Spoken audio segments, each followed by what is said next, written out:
Hey guys, my name is Kelly Reed and I am a physical therapist and I specialize in oncology and lymphedema. In this video, I'm going to go over and explain how a foam roller can assist with managing your lymphedema in your lower extremity.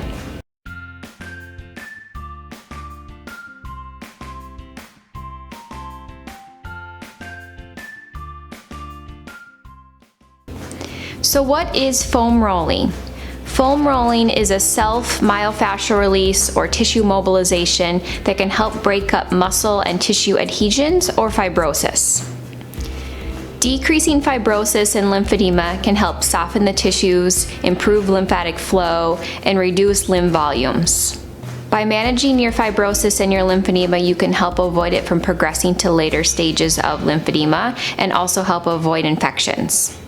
Foam rolling can also increase blood flow to your muscles to repair tissues faster. Depending on one's function and abilities, I may also use a massage roller instead of a foam roller, and I'll show you guys options for that as well. It's always best if you have the time to do a whole body routine for your lymphatic system. However, if you have an area that is more fibrotic or thicker in tissue, then you will spend more time on that area. When using a foam roller, I'll spend about 2 to 5 minutes on each muscle group or each area. Now, if this is your first time using a foam roller, you may want to start closer to 30 seconds or so and being able to build up over time as you tolerate it. I'm going to go ahead next and go through my whole lower body routine, so feel free to follow along. Okay, so I have my foam roller. I do have a longer foam roller, which I tend to feel is more helpful than having a shorter one, just so you can cover more surface area. What I typically do for the leg, if we're looking at a whole body routine, I will start around the hip, just like we would with manual lymph drainage, and then work our way down the leg and then repeat and coming back up. So if you know you just have certain areas that are fibrotic, you can just focus on those parts or those muscles. But if you have time, it would be nice to go through a whole routine. So when we do start the whole routine, I will start where the lymph nodes are in the front of the hip. So I'll work the front of the hip and thigh, and then turn over and work in the back of the hip and the back of the thigh. So when starting on the front, what you'll do if you're comfortable with it is you will roll over onto your stomach and put your leg up on top of the foam roller. And then from there, you can roll completely onto your stomach to get the front of the thigh, or more on the side a little bit to get this outer part of the thigh or upper hip. And then you'll just use your elbow, or you can use your hand, whatever's more comfortable, and your feet, and roll up and down on those muscle groups. I typically will roll up and down an area, and if I find an area that's a little more tender, a little more sore, that I can tell needs work on, I'll spend a little bit more time in that region. Otherwise, I'll go through and feel the whole muscle group. So after you've done that area for a couple minutes, I would roll over and also sit up on the roller, use my hand. You can also use your elbow or your forearm, and then use my leg, one leg bent. The leg I'm rolling is out straight, and then being able to push with my leg in my hand to roll up and down on the hip or in the glute region. You can also sit a little bit more on the back. You're really just moving around to find the areas that you feel like you most need. And then in the outer too. So once I've done the hip area for a minute or two, then I'll go down more to the thigh. So while we're on our back, we're gonna go to the hamstrings, which is the back of the thigh. And this is the area that I tend to find the most fibrosis on people. So we're gonna typically spend most of the time here. I will use my hands, and I'll just use my hips and work up and down on the back of the thigh. Now, if you can't do one leg or both legs at the same time, you can just put the other leg down and do one leg. And then you can rotate your hip outwards and inwards, just working on all the areas and all the muscle groups that you need. Make sure you get down closer to behind the knee, as the tendons in that area also tend to hold a little bit more fibrosis. We're working through the whole leg. So again, you can do both legs at the same time on this, but I'm just gonna focus on the one. So After doing the back of the leg, we're gonna go back and do the front of the thigh, the lower thigh. So I'll go back, and you could have done this before all in one, that's fine. Go back to the forearms and get down closer to the knee, outside and the front. And you can roll the other way to go the inside, but rolling all the way up, all the way down on that muscle, making sure that you can find all the areas and working through the muscle fully. In the front of the thigh. And then after you've done a couple minutes there, how I would do the calf area or the back of the lower legs. So I'll typically do this sitting.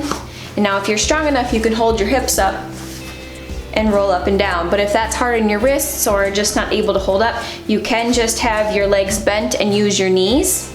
You won't get as much weight on the area, so you won't get as much pressure into the muscles or into the tissue, but it works pretty well by itself. So I still rotate my legs inward and outward to try to get the inside and the outside of the muscles. And then also make sure to roll down and get behind the ankles where your Achilles tendon is. You can do the bottom of the feet as well. That's not an area that typically has fibrosis or swelling, but for those of you who might have something like plantar fasciitis or foot issues, that may feel good as well. And typically don't do the front of the lower leg where the shin is, directly at least, because that area is very bony. Your tibia sits out pretty strong there, and this doesn't feel really good on a bone directly. So you can roll a little bit more on your side and get a little bit more of the front of the leg that way, or a little bit more on your stomach and just roll to the side a little bit. But I wouldn't go directly on the front of the bone. It's just gonna be tender, and some people can get a little soreness on the bone from that.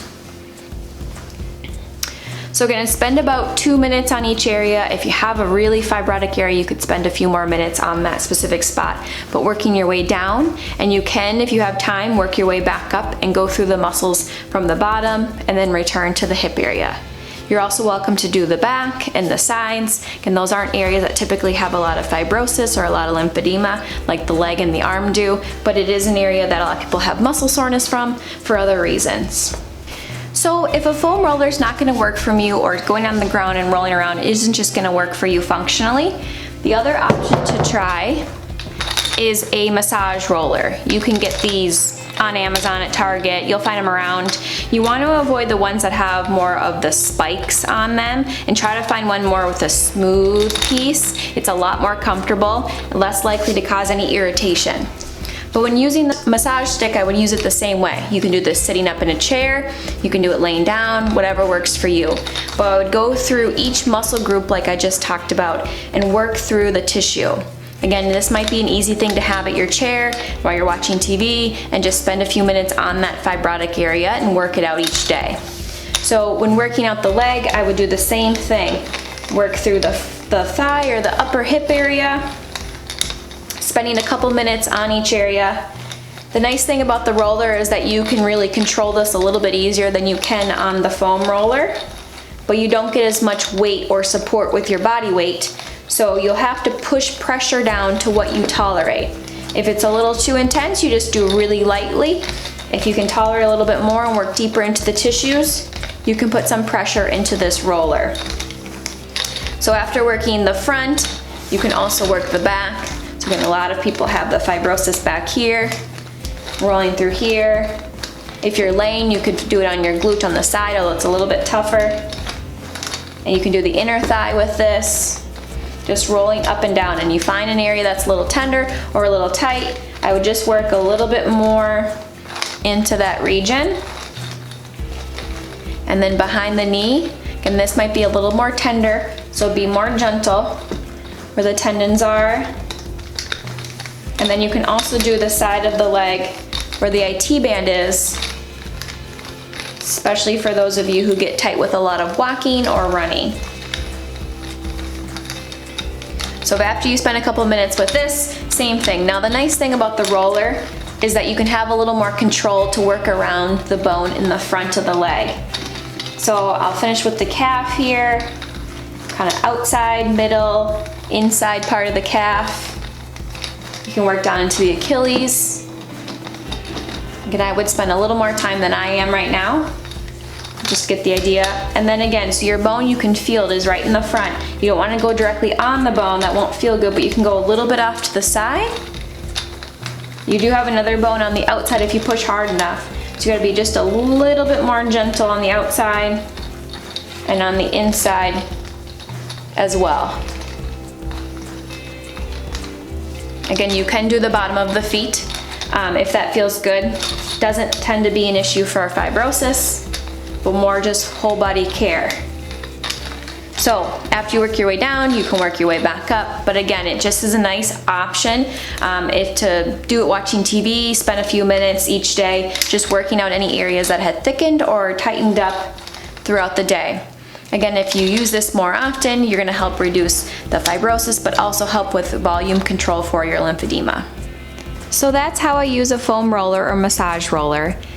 Managing your fibrosis can be extremely important in order to manage your lymphedema. So feel free to give it a try, and if you have any other topics that you'd like to see covered, feel free to comment those below. Thanks, guys.